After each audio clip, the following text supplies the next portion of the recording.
Halo sahabat Kopi Indonesia, berjumpa lagi dengan Jario Story Official, channel yang membahas tentang dunia pertanian, perkopian, perkebunan, dan apapun itu yang ada di Gayo dan seluruh Nusantara. Oke teman-teman, ya sebelumnya silakan tekan tombol subscribe terlebih dahulu dan silakan tekan tombol like. Nah, dan silakan kita bersharing di kolom komentar, dan apabila nanti video ini bermanfaat boleh di share ya teman-teman.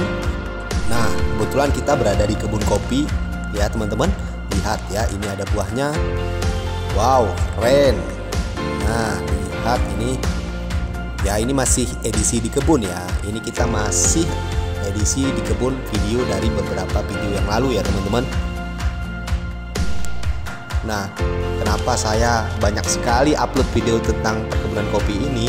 Ya, karena saya tidak bosan-bosan saya berada di kebun ini, karena ya udaranya yang sejuk dan pemandangannya yang hijau.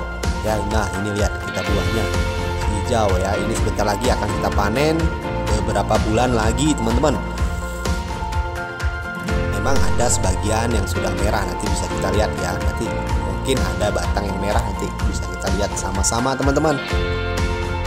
Nah, kebun ini setiap tahunnya kita pangkas ya teman-teman ya. Ya, kenapa? Karena pemangkasan pokok dan cabang perlu dilakukan rutin selama masa pertanaman kopi ya teman-teman. Bunga kopi hanya akan berkembang pada cabang-cabang yang terbentuk tahun-tahun sebelumnya. Jadi seperti prinsip hidup ya, apa yang kita lakukan sekarang, apa yang kita kerjakan sekarang itu akan bermanfaat di masa yang akan datang.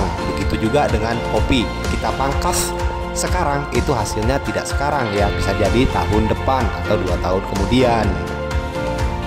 Jadi harus dibuang setiap tahun ya teman-teman ya, ataupun kita pangkas setiap tahun. Dengan pemangkasan ya, tajuk tanaman kopi akan terbuka sehingga akan mempermudah sinar masuk dan memperlancar aliran udara ya, yang mana akan merangsang pembungaan dan mempermudah proses penyerbukan. Ya, tajuk tanaman yang terbuka tidak akan terlalu lembab sehingga tanaman tidak rentan terkena serangan jamur atau serangga. Tanpa adanya pemangkasan, cabang-cabang tua akan terus tumbuh dan menghambat berkembangnya cabang-cabang muda yang lebih produktif. Keadaan ini jika dibiarkan akan menurunkan produktivitas tanaman. Lihat ini teman-teman ya, buahnya seger ya, hijau ya. Nah, kita lihat ini ya, buahnya banyak dan ini siap panen.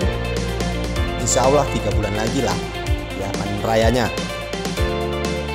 Nah, ini kebetulan memang kan varietas Arabica teman-teman yang di kebun ini ya. Jadi pemangkasan Arabica memang lebih sulit sih dibanding yang Robusta teman-teman, tapi tetap harus kita lakukan. Nah, jadi teman-teman, berbicara tentang sistem pemangkasan, terdapat 2 sistem pemangkasan kopi, yaitu pemangkasan berbatang tunggal dan pemangkasan berbatang ganda. Sistem pemangkasan yang umum dipraktekkan adalah sistem pemangkasan berbatang tunggal.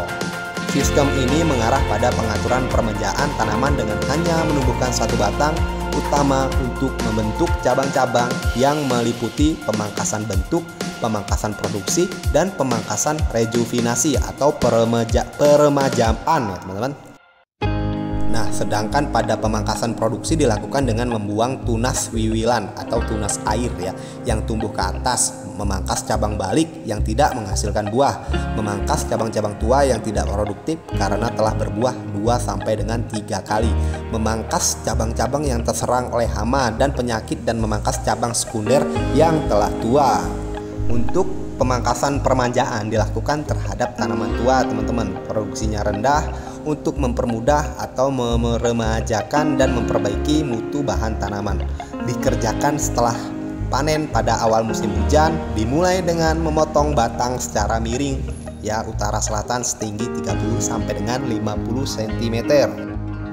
Bekas potongan diolesi dengan ter atau aspal untuk mencegah serangan hama dan penyakit. Tanah ke sekeliling tanaman dicangkul dan diberi pupuk ya. Pupuk juga penting teman-teman. Nah, dari beberapa tunas yang tumbuh, pilih 1-2 tunas yang pertumbuhannya baik dan dipelihara sebagai batang utama atau bahan sambungan. Setelah cukup besar dapat disambung dengan jenis yang baik kemudian dipelihara, yaitu adalah budidaya tanaman kopi ya teman-teman. Nah, kita lihat ini buahnya merah sekali ya teman-teman, banyak sekali ya. Ini kopi muda teman-teman kebetulan. Wah, varietas Ateng Super ya. Sekali lagi saya ingatkan, varietas Ateng Super itu adalah varietas unggulan Kabupaten Dodo Meriah ya, dataran tinggi Gayo khususnya. Nah, kalau yang ini adalah tim teman-teman ya. Ada sih 1-2 batang yang varietas tim-tim ya, seperti ini teman-teman. Nah, khusus di kebun ini kita pakai pupuknya urea teman-teman ya. Ya, kenapa? Karena memang ini datarannya cocok ya, tanahnya cocok dengan pupuk urea. Kalau untuk yang pupuk kimia, ini kita lihat ya, buahnya ada di dalam ya, banyak teman-teman. Seperti itu teman-teman. Jadi kalau kita melakukan pemanenan, pengutipan itu harus sampai dalam-dalamnya kita periksa ya, jangan sampai ketinggalan sih buahnya seperti ini yang sudah mulai memerah. Wow, keren sekali ya teman-teman. Wow, ini juga banyak sekali teman-teman buahnya. Oke teman-teman ya. Jadi teman-teman, semoga video ini bermanfaat ya. Kita berjumpa lagi di video berikutnya ya teman-teman ya. Jangan lupa teman-teman di subscribe dulu, di like, dan silahkan di share ya apabila video ini bermanfaat ya. Dan saya pamit. Assalamualaikum warahmatullahi wabarakatuh.